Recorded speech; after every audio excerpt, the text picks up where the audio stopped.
अमित अपने परिवार के साथ अपने एक छोटे से घर में रहता था। सब कुछ बहुत ही खुशी खुशी चल रहा था। होली का माहौल था। घर में साफ सफाई का सारा काम चल रहा था।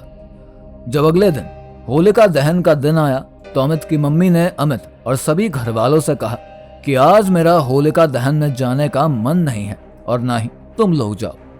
बार बार मना करने के बाद भी अमित नहीं माना और होलिका दहन में वो चला गया। हालांकि दहन ग्वालियर में बने स्टेशन की कुछ ही दूरी पर सेलिब्रेट किया जा रहा था, जहां पर सब लोग इकट्ठा होते हैं और काफी सारा गाना बजाना भी होता है। अमित रात के 10 बजे वहां पर पहुंच गया और वहां जाने के बाद लगभग सारा कार्यक्रम खत्म होने वाला था।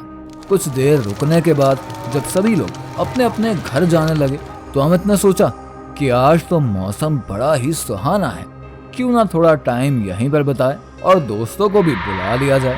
होलिका दहन का सारा कार्यक्रम खत्म हो गया, इसलिए अमित अपनी बाइक से रेलवे स्टेशन के पास आकर रुक गया और अपने दोस्तों को वो फोन करने लगा। उस समय रात के 11:30 बज रहे थे। अमित के दोस्तों ने कॉल नहीं रिसीव करी तो अमित ने सोचा चलो थोड़ी देर यहीं पर बैठते हैं, फिर घर की ओर निकल लेंगे।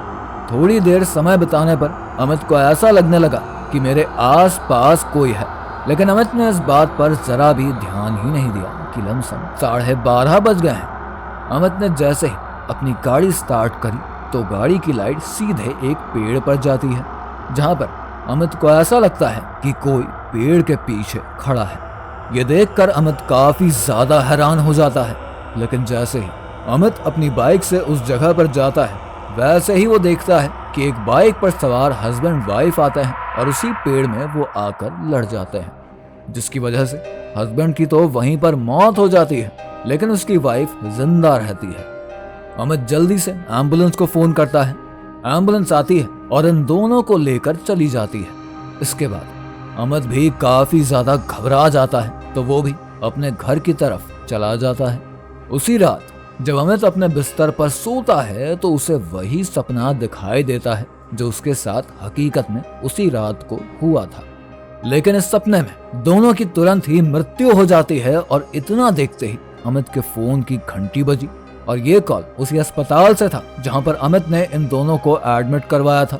अमित ने कॉल उठाया तो उधर से नर्स बोलती है कि आपने जिनको यहाँ एडमिट करवाया था उन दोनों की मृत्यु हो गई है। इतना सुनते ही वो काफी ज्यादा हैरान हो जाता है कि ऐसा कैसे हो सकता है, लेकिन अमित ने इन बातों पर ज्यादा ध्यान नहीं दिया और अमित कहता है कि मुझे नहीं पता वो लोग कौन थे, मेरा फर्ज था मदद करने का और मैंने कर दिया। अब आप उसे अपनी कस्टडी में रखिए, मुझे इससे मतलब नहीं। इतना कहते ही अमित ने कॉल को काट दिया। अगले दिन अमित को सब कुछ ठीक लगा, लेकिन रात को सोते वक्त अमित को थोड़ी थोड़ी घबराहट हो रही थी। लेकिन जब अमित की थोड़ी सी आंख लगी तो उसे लगा कि कोई पायल पहनकर आंगन की तरफ से मम्मी के रूम की तरफ जा रहा है। हालांकि अमित ने अपनी आंखें नहीं खोली और फिर अमित को क्या लगता है कि अब वही औरत मेरे करीब आ रही है जो कि अभी पायल पहनकर मम्मी के कमरे में जा रही थी। अमित आंगन में ही सोता है क्योंकि घर ज्यादा बड़ा नहीं था, लेकिन तभी जैसे ही पायल की आवाज बंद होती है तो अमित को लगता है कोई आदमी जूते पहनकर मेरी तरफ बढ़ रहा है। और इतना देखते ही अमित जैसे ही अपनी आंखें खोलता है तो वो क्या देखता है, उसके सामने वो ही दोनों हस्बैंड और वाइफ खड़े हैं जिनका कल रात को एक्सीडेंट हो गया था। इतना देखते ही अमित काफी ज्यादा डर गया और उसके बाद वो अपने मम्मी पापा को आवाज लगाने लगा। लेकिन जब अमित उनके कमरे में जाकर देखता है तो वही दोनों हस्बैंड वाइफ उनके मम्मी पापा के ऊपर बैठकर इनका गला दबा रहे हैं। जब तक अमित कुछ कर पाता तब तक ये दोनों अमित के मम्मी पापा को मार चुके थे, जिसकी वजह से अमित और भी ज्यादा डर गया। लेकिन तभी अमित ने हिम्मत दिखाई और हनुमान चालीसा पढ़ने लगा। जैसे ही अमित ने हनुमान चालीसा कहनी शुरू करी वैसे ही दोनों हस्बैंड वाइफ बिल्कुल शांत हो गए। वो अमित को रोकने की कोशिश कर रहे थे, लेकिन अमित के हाथ में गंगा जल की वजह से वो दोनों इनका कुछ भी बिगाड़ ही नहीं पाए। लेकिन जब हनुमान चालीसा खत्म हुई और उसकी आखिरी लाइन अमित पढ़ रहा था वैसे ही दोनों उस जगह से ओझल हो गए और घर में पूरा धुआं धुआं भर गया।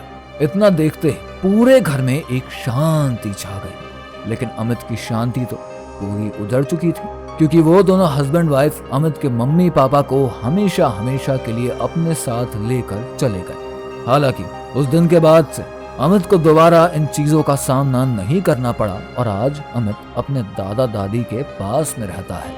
तो दोस्तों, कैसी लगी हमारी आज की ये स्टोरी हमें कमेंट करके जरूर बताइए। साथ ही हमारे चैनल को सब्सक्राइब कर दीजिएगा।